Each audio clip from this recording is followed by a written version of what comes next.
Hey guys, Croydon here with another bite-sized review. Today I'm looking at something I recently streamed and I know a lot of people are going crazy for.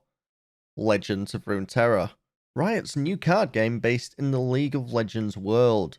It's one of the many new IPs that they're working on at the moment. Now, this is a beta, so I'm assuming some of the cards will be adjusted before release. That's what a beta's for. The beta's there for us to test out the cards, test out the mechanics, see how it all works, give some feedback, and generally see if they need to really do anything on the game. But what you're more interested in is how does the game play? It's somewhat similar to Hearthstone, but it has its own unique mechanics as well. Once you're in the game, you'll either be designated as an attacker or defender, and at the end of each round, you'll switch roles. During the round, you'll both be given turns to play spells or unit cards, and at any point during the round, the attacker can make an attack on the enemy nexus. This is done by moving the units from the backup bench onto the field. The defender then has the option to play their cards to defend against the attack, and if any cards aren't blocked, then the defender's nexus will be damaged. Only the attackers can make an attack on the nexus this way, unless the defender has one of the few cards that lets you attack whenever you want to. And the game ends whenever one of you loses all your nexus health.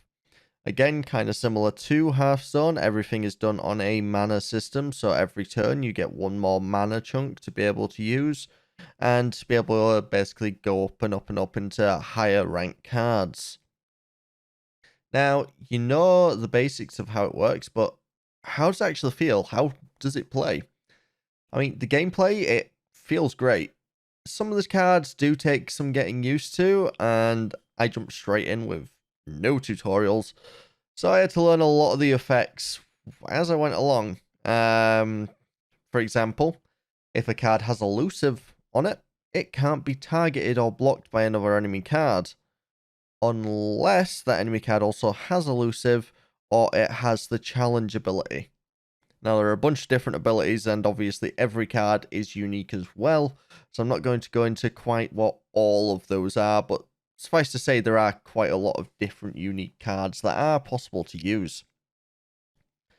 And in my personal opinion, I do think some of the cards probably need nerfing before a full release, because things just get ridiculous. Not saying it because of like Soul or anything like that. I've used some of the cards that are ridiculous. They're good cards. But honestly, when you have a card that can insta-win the game, that might need some balancing. And I'm not saying, oh, you play this card and it's going to be able to beat everything. No, I'm saying this card has an effect where if it manages to beat 4 other cards in combat, you win the game. You could have 1 HP and they have 4 HP. You win the game. And of course, you can buff it, and it's also not got terrible stats. So I do think that needs a little bit of nerfing. Just throwing it out there. There was also a card that's, I believe it was a 9/9 card.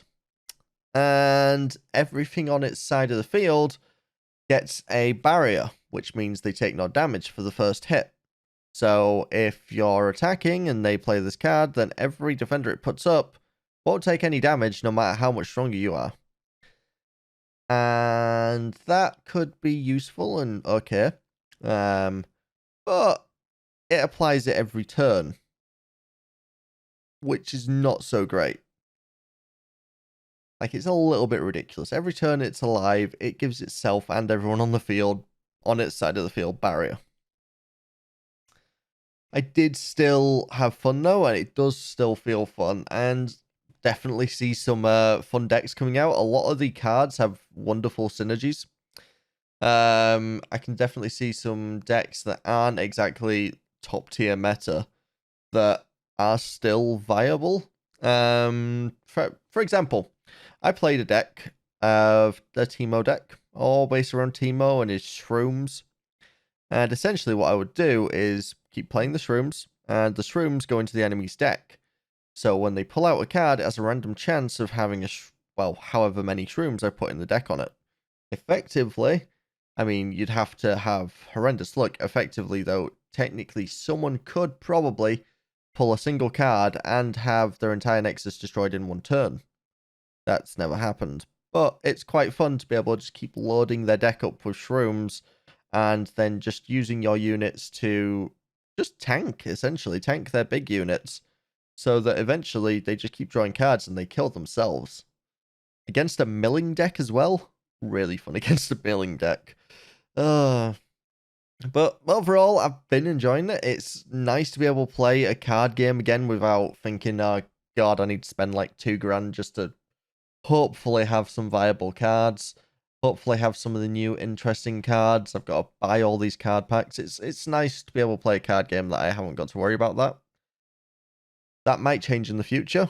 I'm not saying I know if it will or not, but it could potentially change in the future. But that was a quick look at Legends of Runeterra. If you want to see more Runeterra content, don't forget to like and subscribe, as I'll be releasing a couple of videos on different decks and probably streaming some more going forwards as well.